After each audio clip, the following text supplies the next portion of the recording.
the time to do this interview. I've actually been following you on YouTube for, I want to say, about 5 years. Wow, nice. Yeah, it's been a quite a long time. Actually, probably a lot longer than 5 years, because that was back in the old YouTube days when the Choson Ninja was a thing, and Yeah, that's about 8 years ago. That I looked the other day, and I something come up, and it was about 8 years ago. I was like, bloody hell. wow. Yeah. Well, okay. I know, that's scary, isn't it? It's a little bit scary. So let me just do the intro. Yep. So Stefan, this is Japan at War, and I'm with Mr. Antony Cummins. He's the author of several books. How many books have you actually written? Like 9 or 20. 20? I know, people are like, what?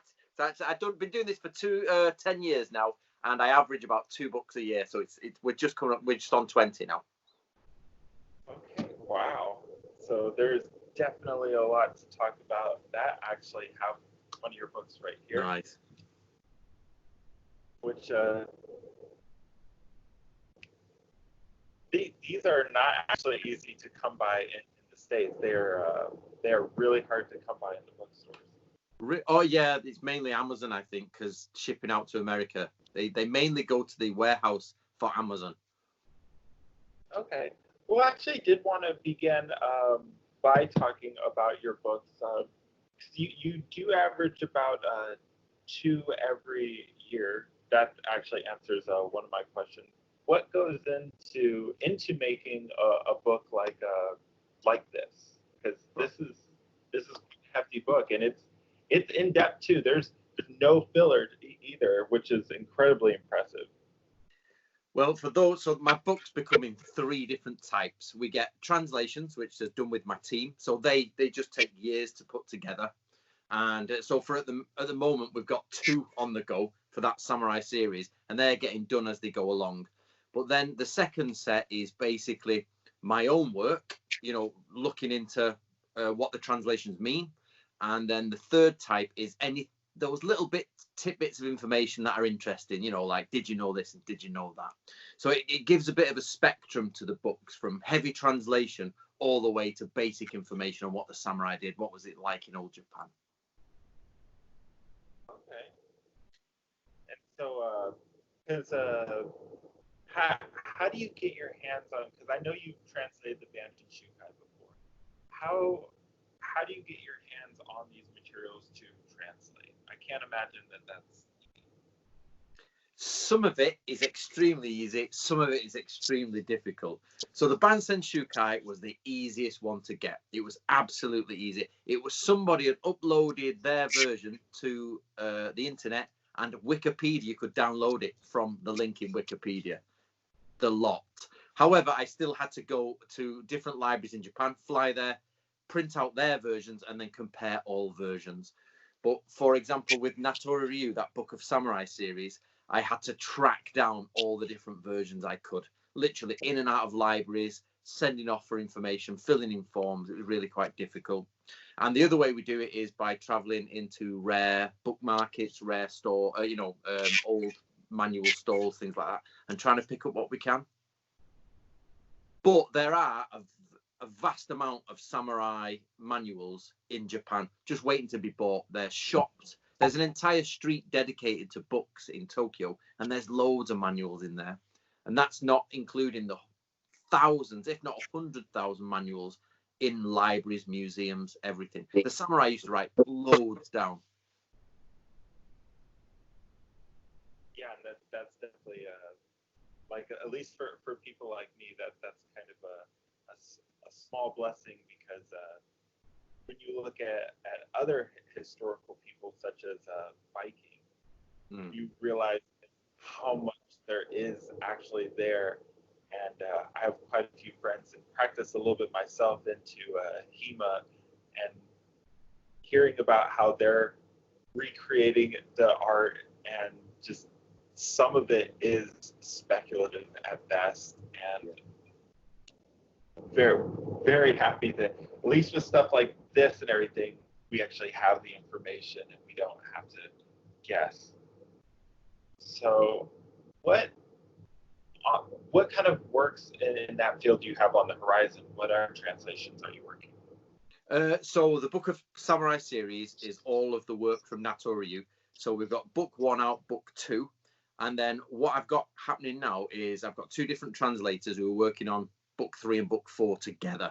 So the next one should be technically water skills and teachings from the Lord. And the one after that is military skills. But each one's the same size as that book there. So everybody says to me, they say, oh, can you translate this? Can we get that? Like, no, they've literally gone off for about a year and I hardly see them and they'll be chopping away at it. And then I will come back every few months to them and we'll start building up a proper English, understanding of it and start chipping away at all the bits. And it just is just a constant thing. So at the moment, it's mainly Natoryu, the Book of Samurai series. That will go on till about book 8. But I have got, and I'm quite proud to say this, I have got probably the second biggest Ninja Scroll collection in the world, I think, when I've compared it to other people. So, because I've been around Japan collecting them all. So after that, I would love to get back to Ninja Scrolls. I would love to get back to them because I've got some amazing stuff that I'd love to translate, but it takes a long time. I imagine the second some of that stuff comes out, there's going to be quite a bunch of salty people on the internet too. Oh, they're always there. So wow, so you said the third book is going to focus on water skills, right? Yep. So that stuff like how armored men cross the streams, stuff like that too. Yep, it's called Suisen Yoho, so it means important points about aquatic warfare or warfare, naval warfare. And the first half of the scroll is actually about, let's say, crossing water, how to waterproof your bows and arrows and strings when you go through, creeping through water to attack enemy camps. So, for example, you would go into the water, your bow is totally waterproof, your string's waterproof, and you would creep through at this level, just breathe and then start shooting people, while somebody else holds a matchlock fuse high so that people are shooting their arrows high at you, but you can creep through and go too. But then also there's parts of a ship. There's also how to fend off people who are trying to rip the sides off your boat with crowbars and jimmy bars, and how to throw fire out of your ship when they throw fire into it, the tides, the moon, the charts, all of that sort of stuff. Oh wow! Okay, that's awesome, especially for me right now. I'm the channel right now is covering the Imjin War, and one of the parts I just wrote for the newest episode talks about Kaoki Masa crossing a stream to attack the Koreans, but the Koreans did not think that he would do it the way he did because of how deep the water is. He did it anyway, and some were on rafts, and some were just walking, apparently barely head over water. So that's going to be interesting. That's going to shed a lot of light onto that. They actually say you should put your body more in the water, go through the slightly deeper parts, as long as it's not rushing, because then the arrows can't reach it and the gunshots can't reach it, and you can get out the other side.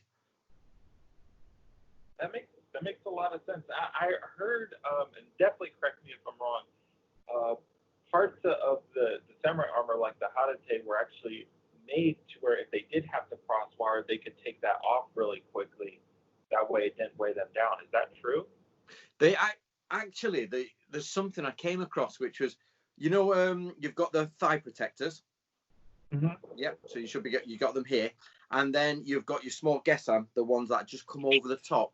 I've heard that they take these off most of the time. Most of that's for horse riding. So they'll take the Hayadate off and then go in, and spear fight with them, and their servants are carrying them. And so, yes, you absolutely can take bits on and off of the armor.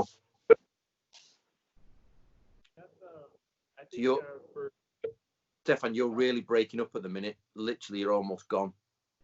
Oh. I'm not sure whether it's going to record okay, but something's gone really, like, almost zero. Go for it. What about now? Go. I can hear you. Okay. So what about trying to think of where I was. So, for example, swimming in armor, there is a school in Japan which teaches you to swim in bamboo armor first, and then it starts to teach you to swim in heavier armor for those, because obviously you're going to be in the water sometime. And then there's also swimming being bound and all that, and I've never come across fighting in the water yet. I've not come across that, but I'd like to find it.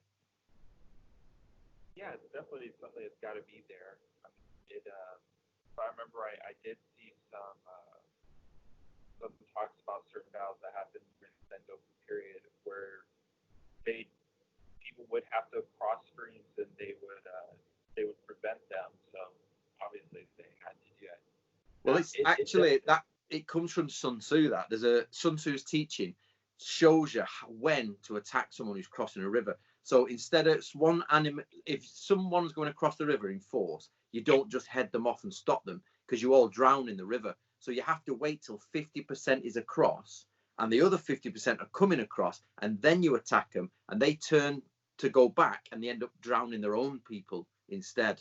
So you let it go off one step instead of meeting together in the middle. And this is a trick that's often found in samurai warfare and Sun Tzu. Yeah, and I've also seen that that's something that I've actually seen, of course, with the classical Chinese military doctrine, but also Korea really held on to that too, which is really cool. As I've been researching the ancient war, I've been noticing it's the conflicts of more modern technology versus classical interpretations of it. And I think some of those classical interpretations are a little bit too rigid, and that's why they fail. So you see Sun Tzu's teaching, and some would say, and some historians, when they look back on it, they'll say, "Oh, Sun Tzu's teachings failed." And it's like, no, their interpretations of Sun Tzu's teachings failed. But there's plenty of businessmen out there who will tell you the Sun Tzu teaching does not fail them. He's really good, Sun Tzu. It's. Oh yeah, I have one of his books. I'm actually I have yours on order, but I actually do have that too. Yeah. Did you see my illustrated version of Sun Tzu's Art of War? I have that on order right now, so that should be coming in the mail sometime. The problem is that anytime I buy books and everything, I first try to buy from local mom and pop stores. If they can get it, then I'll get it through them. Yeah. Sometimes they say, okay, let me give you a call back, see if I can get it. And then, I mean, maybe it's too expensive for them. And then Barnes & Noble, with this beautiful virus that's going down around the world. It's stopped everything, hasn't it? It's stopped. But the reason I did that, though, is because I've seen loads of books, like, say, historians talking about Sun Tzu, everybody talking about Sun Tzu. Then you get a million different translations. And I've seen the comics, but it was very difficult to find one book that told you what Sun Tzu says. And then, obviously, there are different translations where the teaching's slightly different or the translation's slightly different. So I've had to compare them as well, because there was some times where the translation was almost like incomprehensible between each other. You couldn't match them. So you're like, well, what does that mean? Yeah, and that's precisely the reason why I have your book on order, because when reading this, some parts of it, it feels incredibly watered down. And one thing I do appreciate about the work, and anybody who's watching this, I'm hoping that they will go and if they've never heard of you, which they definitely should, they should go and look at your work, because they are just, it's incredible to have a book this size with no filler.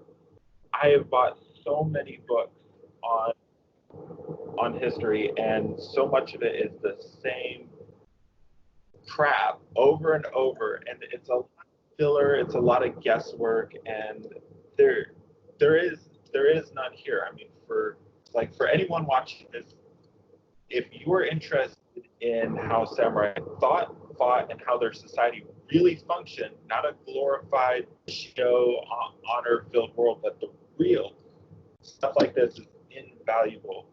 I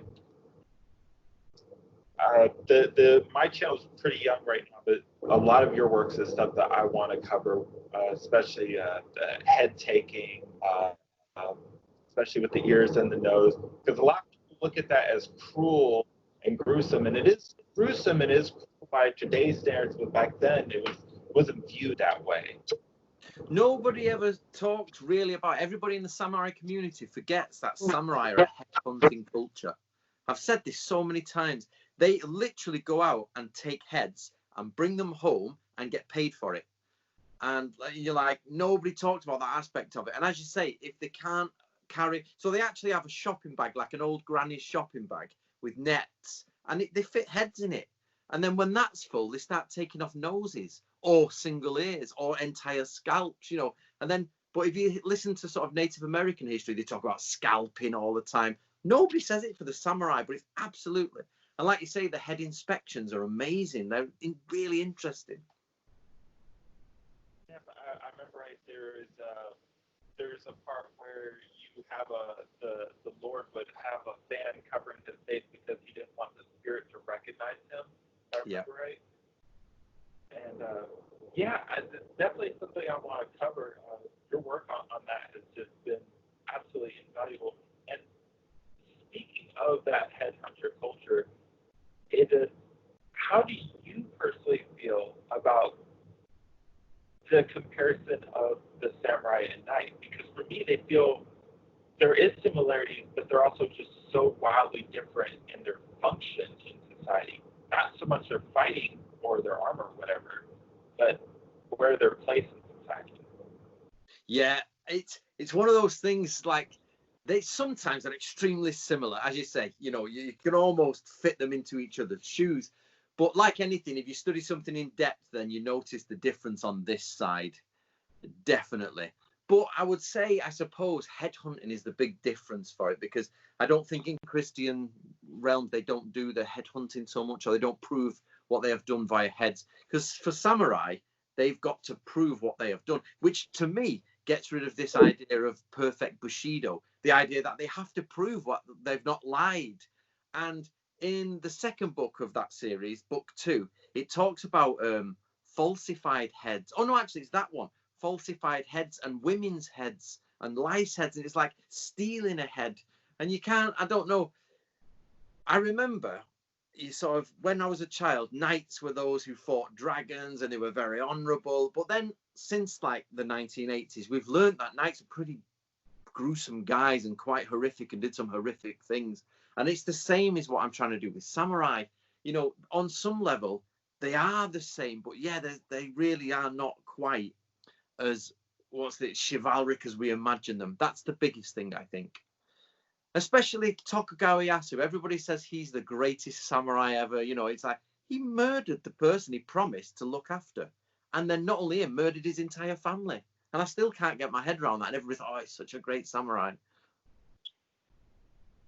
Yeah, I mean, everybody. So for my research, I always get to this too, because I really like the taiga dramas and everything like that. I love those kind of things.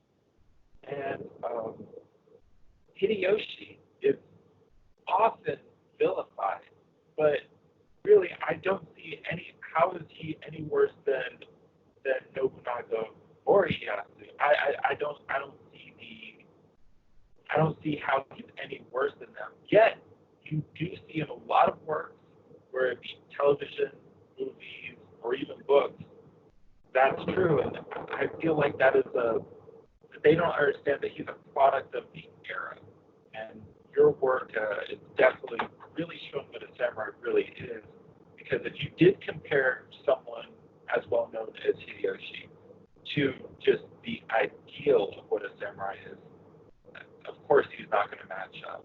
But everybody wants to remember Sekigahara and the unification and then they think of the beautiful, peaceful Edo period. They don't think of how that happened. So, incredible point right there.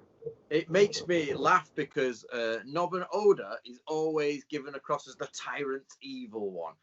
Toyotomi is always the mad, insane one who invades China and he wants to be the emperor of India.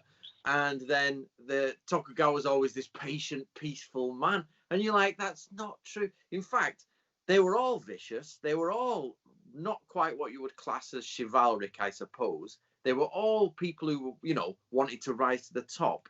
But actually, Nobunaga is horrific because he kills like lots of monks, women, and children. But the people say that they also he killed monks. Have you seen who he killed? They were militarized monks who were murdering people and going out and controlling the court. So he was like, right, get rid of that lot. But he did massacre like lots of innocents. Toyotomi, again, yeah, takes over from that, but then just is like, right, let's invade Korea. Let's, you know, murder everyone over there. And, like to this day, the Koreans are well aware of what he did. And then Nobunaga, then Tokugawa is like, oh yeah, I promised to look after your line and keep it safe. Right, murder everyone. And then Osaka, the siege of Osaka, they're like, oh yeah, just get rid of your moats and we'll call it quits and we'll all live in peace. And then they come back and murder them all. It's like, you know, you're like, okay. And these are the greatest samurai ever. Yeah, I think the Taika drama that I watched it was so good because it kind of it really covered that was I think it was Sanada no Maru. It's really good. It's one of the newer ones.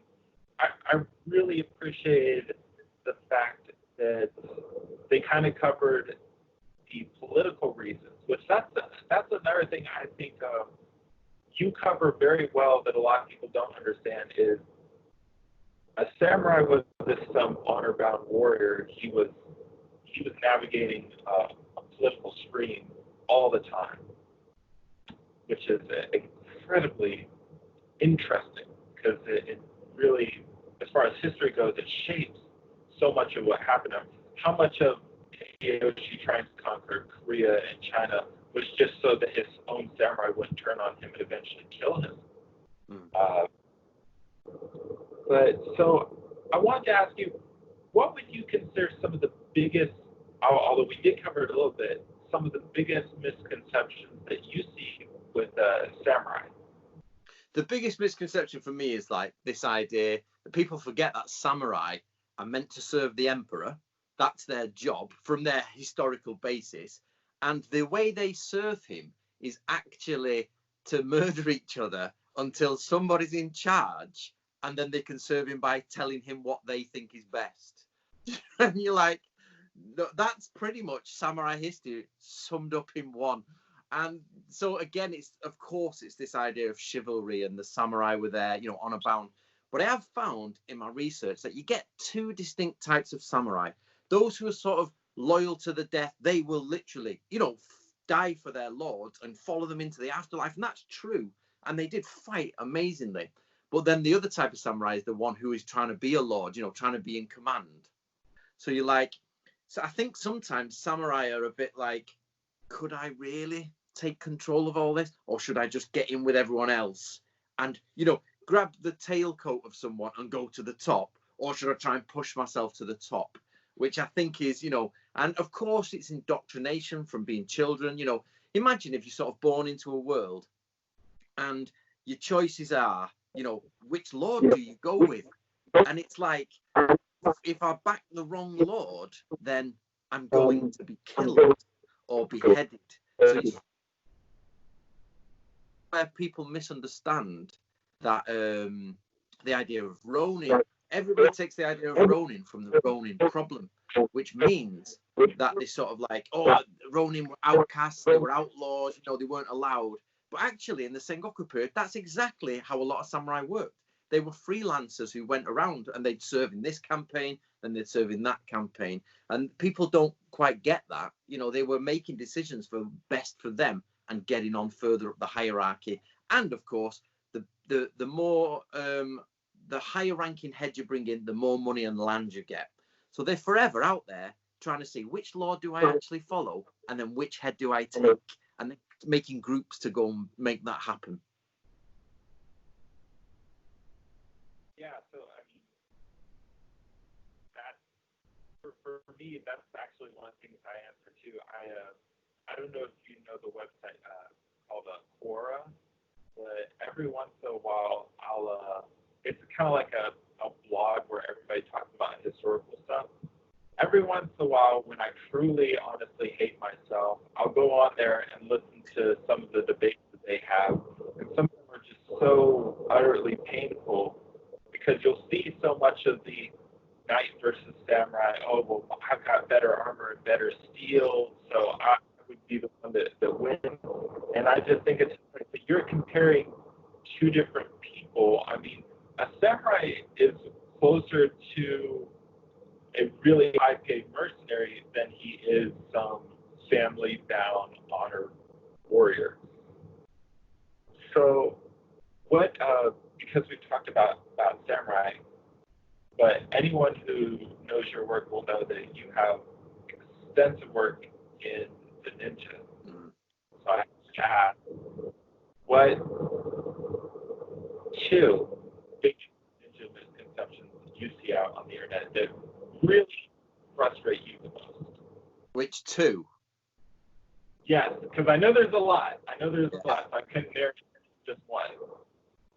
I think my number one is that the ninja are opposite the samurai. That really makes me angry. That's just like, I've been doing this for 10 years now, but you still see people saying samurai are honorable and ninja are not. And you're like, no. And for those people who don't know my work, basically, ninja is, or shinobi no mono, is actually just the job title, what samurai and ashigaru do. And it's espionage. It's the different, a small group of people in an army doing the espionage section.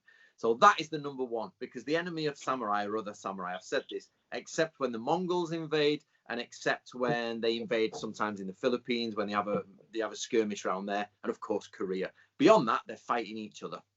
That's pretty much it. And the second one, I suppose it's the ninja martial art thing. That's the one that gets me the most, because people will forever say, oh, well, martial means war and ninjas go to war, therefore they have a martial art. And you're like, no, you're totally, A, not using logic, and B, just, going around the houses there. So that one for me is probably the worst, actually. And it's still there today. No matter what I've done, it's still there. I've had discussions with friends before where they say like, oh, I kind of want to practice ninjutsu, and I say, you want to learn how to set a castle on fire? And they say, Yeah. Well, no, I want to learn how to flip somebody. I'm like, yeah, if the ninja knew how to do jujitsu, they're using jujitsu. It's not a special ninja trade. A lot of people don't get that. I remember those debates back in the day on old YouTube, and that goes back to the Chosan Ninja days. So if I do the chop on the neck, you'll lose consciousness. And I'm like, yeah, but that wouldn't be ninjutsu. That would be something else. Oh, and the problem is they can't get out of it, can they? And I feel sorry for them, because the evidence is now stacking up to a ridiculous amount, and they've invested their lives in it. But people forget I invested my life in it too. I was a ninja wannabe, you know what I mean? I used to go dress in black and do the martial arts, and that's how I started. So I just turned around and was like, no, this isn't right. This can't be right. And as you know, and you've been following it, we've got to the point now where it's absolutely, you cannot say there is a hand-to-hand combat system for the ninja. We only have situational things. For example, Musashi Ryu says that if somebody sneaks in and they use the term shinobi, and you're chasing them, then chop the back of their heels. Just cut with your katana. Or if you have to run and dive, cut the back of the legs because you'll miss otherwise. And there's that type of thing. Or the Bansenshukai says if you're going through a door, know that somebody on the left will take such a stance and somebody on the right will have to take such a stance. Otherwise, they'll hit their elbow on the wall. So there are those things, but that's not a specialized hand-to-hand system. That's just situational awareness of what you're doing. Do you think some of the arts out there, because this is one of the things that always trips me up, is like when not necessarily. I wonder how much of that is marketing. And do you think that there are arts out there who market themselves as ninjutsu? They're not, but their art is in fact historical and legitimate. They're just marketing it as something else for money. Do you think that that's a possibility? Yeah, I actually think most of the ninja schools out there, of course, you've got the big ones like the Bujinkan, and they all come from the ex-cans and everything. There is no, there's them. Obviously, there's the Christas and the Greg Parks. Now, Greg Parks disappeared, hasn't he? We don't know where Greg Park has gone. Chosen Ninja, he's just disappeared. So what I've found that is most of them are based on traditional jiu-jitsu. You can clearly see it's traditional jiu-jitsu. But then they add in that flavor of ninja, especially obviously the Bujinkan. A lot of people don't realize with Togakure Ryu Ninjutsu that actually the original kata that are there were very distinct and set. And then Masaki Hatsumi changed it so that it was almost like a free-flowing jiu-jitsu, almost like do what you want jiu-jitsu, but see what works. Whereas actually the kata originally were very specific, like doing a backflip, throwing a shuriken, jumping a tree. And then, it was this mix of old jiu-jitsu and clearly what somebody thought a ninja would do. So there's definitely essences. And in fact, Masaki Hatsumi has legitimate scrolls, 4 legitimate schools. There's no doubt about that. But they're jiu-jitsu schools. Yeah, I think that's very interesting. I cannot wait to see what my comment section turns into with this video. I don't mind. I've said it a million times. It's one of those things where it's like I feel particularly with the Bujinkan because I am actually a member, but yeah. I personally don't see it as ninjutsu, nor am I actually really interested in practicing ninja arts. I find the samurai arts to be a lot more compelling to me to me personally. But I do find it interesting that like what HEMA does. They look at scroll work, they say, okay, we haven't been doing this for hundreds of years because we haven't needed to. And I feel like that has to be in Japanese arts too.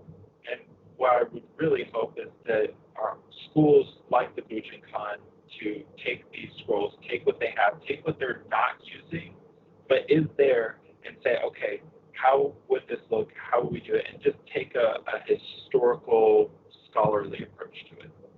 That's what I'm feeling. Well, I think Stephen Hayes is the one that's in the best position for that, to be honest. I've spoke to Stephen Hayes a few times, mainly through chat. But he's the one that's in the best and the worst position for this. He's the man who brought it to the West and has to say, okay, guys, all this work Antony's done, where are we? And he's got to stand up and say, well, I learned it from the Japanese. But he's also in the best position to say, okay, well, then let's study it then. His wife is Japanese. He's got people who speak Japanese around him. I assume he can speak Japanese. And he's got, obviously, the fame. He could literally take all of the stuff I have done, add to it, and just surge forward with more, accurate understanding of ninjutsu. And I don't want to destroy anybody like that. That's not at all what I want to do. What I want people to do is say, okay, where's the historical section? Where's the bit? Let's get rid of the bit that wasn't historical and let's push it through. And that's why I started Nato Ryu, for that very reason, is because I thought in my naivety, people would be like, okay, let's take the Bansenshukai, let's take the Shoninki, let's add it to what we know. We know that we do taijitsu, not ninjutsu, and let's, start wearing hakama and start doing it, a more traditional way. But that didn't happen, of course. It all sort of crumbled and fell down. And then people started saying, oh, we don't trust the Bansenshukai. Even though Masaki Hatsumi, Stephen Hayes, all of them have said that those are the 3 main ninja manuals. You can go to any of their books and they're like Bansenshukai, Shoninki, Shinobi Den, which is translated as Nippiden often. They say those 3. And yet when I bring them out, like there's this rebellion of like, no, they're not right there. No, we don't like them. That's not true. So for me, if you're a Bujinkan member, you're absolutely in the right place to do what you want to do. Is you're learning martial arts. And I say this to everyone who does martial arts. Do you think it'd work? First of all, look at your instructor. Do you think he'd kick you in pretty heavily? Or does he have, even if he can't, there's some, he's old or he's just, he's had a problem. Is he still got some good stuff that you could use to kick someone in? Give him a good battering. And it's like, if that's then you're okay. If you don't think so, then you're probably in the wrong place. You know what I mean? The only issue with Bujinkan would be the round and round argument of the scrolls. They all the time they say this. I hear the same thing every time, is Masaki Hatsumi has the scrolls. Well, actually, I've read most Bujinkan books because I was a Bujinkan member. And actually, the story is that Takamatsu wrote them down from oral tradition. So there are no scrolls that go beyond Takamatsu. Other people say he inherited them. The scrolls they show you are either 1960s transcriptions of what he said he wrote down from oral tradition, or they're scrolls that they picked up along the way, which they don't hide as their personal collection. Like we know Masaki Hatsumi has the Fukushima Ryu scroll, to which Stephen Nojiri, one of the guys I work with, is livid. He's like, I need that scroll. He wants to go and see Hatsumi and get that scroll, even though we found a copy of it now. So he does have scrolls, but people don't divide between those which Takamatsu wrote and those which he has collected because he's paid the money for them, like myself. Yeah. Now, I haven't been able to get my hands on this book, and I'm wondering if you have perhaps had the chance to read it. I can't remember who the author is, but it's particularly about the Toda clan and the lineage and legitimacy through that. Have you heard about that? I've heard about it, yes. In truth, people have asked me multiple times, have you read it, Anthony? Have you read it? And at first I was like, I'm going to read it. But it's not on Amazon. I think you have to go get it from somebody's website. And what I normally do is just wait. And what happens is when these books are released, like Kasem's book, you wait to see what goes around in the internet, what they're saying. And nothing, it's all conjecture, basically. It's like, if this happened and that might have happened and this happened. I'm like, so I say to the people who've read it, I say, well, what's actually new? What evidence did they find? Because I only work from primary evidence. I'm like, right, Bansenshukai, Shoninki, let's go through them. So I'll speak to the guys who I know reading it, are like, what new evidence? Like, well, none. It's just they've said this might happen or this could have happened, that. So I will do it eventually when I get time. But the problem is I stopped engaging with the Bujinkan a few years ago because it got to the point where it was totally irrational. And when it got to the point it was totally irrational and we weren't debating anything anymore, they were just arguing, then I sort of stopped. So I was like, okay then. And actually, for me, it's a case of, it's got to such a level where we know it was either constructed or made of bits that were really there. Like, for example, if I remember rightly, in the Takamatsu Den, they have the 7 ninja tools, which is actually the 6 ninja tools from the Shoninki plus a ladder, I think, if I'm doing it from memory. And there's no way, and these are the ninja tools, actually, the 6 ninja tools only turn up in Shoninki. And then in most people get them wrong as well, or not wrong, but misunderstand them, because actually they're only from Natoryu. The 6 tools are one set of maybe 20 or 25 sets of tools. There's actually 2 versions of the ninja tools, and 6 tools doesn't mean 6. It means universality according to Japanese ways. So they take this, bang a ladder onto it and say, 7 tools. And you're like, you can clearly see what's happened. So you're at the point you're like, okay, should I spend my time deconstructing all that?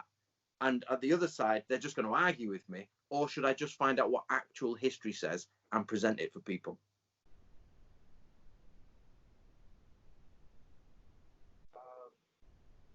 So would you consider the hierarchy of the Bujinkan?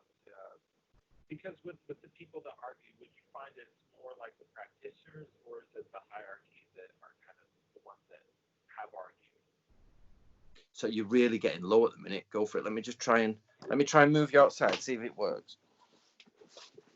Hold on, you might have to edit this bit out.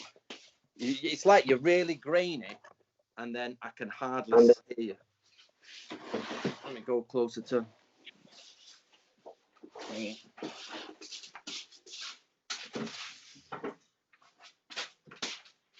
Okay, say that again. Sorry. The people that argue with you, or I would say that are in the way of something really, truly historical happening? Do you find it to be the hierarchy or just the practitioners? Actually, the hierarchy don't really talk to me. They don't get involved. But it depends what you mean by hierarchy, because obviously Masaki Atsumi doesn't get involved. None of his Japanese shihans get involved. So then you've got people like, obviously Don Rowley was one who used to get involved a lot, and but where does he fit into the hierarchy? But yet he's very vocal on there. Obviously Dean used to do it, but I don't know where he is. So actually you can't really tell, to be honest. But I do know the peak top, the Japanese, they don't say anything. I've told this story before. When I was a Bujinkan member, when I was there in Japan training, I was absolutely into the Bujinkan. But I went there and I was like, these people are just ridiculous. You know, I said, this is going to go wrong. And this is a 2004 I did this. And I wrote Masaki Atsumi a letter. I gave it to him. And I said, this is just going mad. Within 10 years, your structure, everybody's going to be arguing, fighting. It's just daft. And this is when the internet was still not young, but pre-YouTube and all that. And I went back the next week and they literally threw me out of the dojo. Noguchi, I think it was, who escorted me out, and I was thrown out of the dojo. I went to train with the Genbukan, and that was an interesting thing. And then I went back to the Bujinkan. I went back to the Honbu in Noda, and it was all okay because I used to train under Dennis Bartram. But I have spoke to Masaki Atsumi in a level. I've sent a letter to him. I've actually sent him a postcard asking to see the scrolls, and they just sort of give me the shut door treatment. Like, no, thank you. Which is fair enough. They're just like, no, we can't be bothered dealing with you. So mainly the practitioners start then, like your comment section below, it will be going like mad now, you know. I actually kind of hope it does go mad, just because it would be nice to, if it remains civil, it'd be nice to actually have some open debate, which is yeah. what is, which I have found that you have the people who are interested in the history, everything on one side, and they're willing to change their mind with new information, and then there's the other side, which are unfortunately just fanboys, and unfortunately there's a wall in between them, and it gets a little bit hard for either side to reach each other. So that's what I really hope happens in the that's actually becoming massively the same, like, because I've started Nato Ryu, and because we've got an absolute split, which I didn't want. I wanted to integrate into the ninja community and let people sort of say, oh, right, this is that, there's that, and create debate and, move forward. But no, it's an absolute split. There's like, we hate Antony Cummins, we hate what he does, then there's we love it. And to be honest, even people on my side are arguing worse than the Bujinkan side. You're like, that's not correct. That's not even, they're just Antony's right without any evidence. Just Antony's right, and they stamp their fist. And the Bujinkan are like, Antony's wrong. And I'm sort of like, that's not what I wanted, guys. I didn't want that. And people forget this one key fact, that if it was the Bujinkan was historically accurate, my life would be so much easier. It would be wonderful. I would probably be the golden boy of the Bujinkan now. Oh, he brought the scrolls about, did that. I could actually, at the beginning, I but somebody said to me, why don't you just lie, Antony, and just don't mention it, and then just, go up the ranks and just be loved by the Bujinkan? I was like, nah, I just couldn't do it. It's like, it's not the truth. We need the truth first. So actually, for those people who argue against me, I could have been richer, I could have been more popular, and I could have been pretty much loved from the Bujinkan for doing that and supporting them. But I chose not to. Well, I can say just for me, I appreciate what you do. I appreciate where you come from. Having books like this, having more access is invaluable. It really is. So I'm a little bit out of questions right now. I really appreciate the time that you spent. If I'm being 100% honest, and I will make sure to keep this in the video, I'm ever so slightly starstruck, just because I have seen your work, I have read your work, and I appreciate it so much. So, I mean, just thank you. Well, you see, this is one of the things I wanted to tell people, is people always say Antony doesn't speak Japanese, doesn't do this, and that's correct. But I was you. I was literally you. I was like sat there reading it, and I was just like, and I'm sure you know this story. I'd finished my university degree, and the email came, said, "Why don't you work in Japan?" So I went. I was like, "Oh, I'm gonna meet Hatsumi. I'm gonna do this." I did, and then it was just something was wrong in my mind. Like, you're clearly reading the stuff and doing it, and you're like, "Okay, yeah, you said you did a degree in classical, or you've studied Chinese." No, I am currently a Bujinkan student. I have a channel. I've been fascinated with history, and I've just been doing my research for over a decade. Yeah, and that's the thing is, so I am the same as you. That's it. It was just that I sort of I don't let go of things. I was like, once I'm on it, I'm on it. You know what I mean? I'm like, I'm going to do that. So that was it. It was like off to Japan. Flew. I think I got the email. I was gone within 3 weeks. And that was it. I was in the dojo 3.5 weeks later. And then, coming home. And then I was come home. And the first time I ever really had my full doubts about the Bujinkan was, I remember meeting two swordsmen, different times. And they're so polite, the Japanese, to each other. And they're all very polite and bowing. And then I said, "Oh, I've trained with, the Bujinkan Saki Hatsumi." And one of them went, "Oh, ninja, and then laughed at me. And then the other one was like, "You can't believe that, surely." And it was just a big shock. I was like, oh. And then I've come to realize what they actually teach is not that. There's actually a lot of problems there as well. So the Bujinkan was at this end of the scale, and I was like, even at the top end of the scale, I still seeing problems now. So thank you very much for saying that. That's very nice. And I just want people out there on thinking to know that you literally just read the books and see what you think. Make your own mind up first. Yeah, of course. Thank you for just taking the time to do this live. And we should definitely schedule some time. I'm hoping that there's enough questions that hopefully we can do a second interview if you. Yeah. And don't forget, we could, if you ever get the Art of War, we could do one on Art of War if you want. And I've also, when it comes out, I could probably have you sent a copy of my new How to Be a Modern Samurai, and we could probably do one off that. My publisher will send it if you put a video up about it, basically. Oh, absolutely. Yeah. But something is drastically wrong with this connection. I don't know what it is. I can literally just tiny hear you, and you're almost like a pink blur on the screen. But I don't think it's me. Yeah, it might not be. I literally live out in the woods of Texas. Right. But yeah, I would definitely be interested in doing that and everything. I think my audience would definitely be interested in that too. Quite a few of them. I know at least on the Instagram side, I do have a couple people who are part of the Japanese Armor Society. Yeah. So there's quite a few people there who would definitely be interested. Right. Definitely. All right. Thank you very much for doing this interview. Nope. I've got to go right now because I can hear my wife coming in with the coffee, and I desperately need. No problem. Thank you so much for doing that. No problem. It's about spread. Keep doing the videos, and I'll keep doing them. No problem. All right, I will. Right, then. Right, I'll speak to you later then. Have fun. All right, thank you. You too. Bye.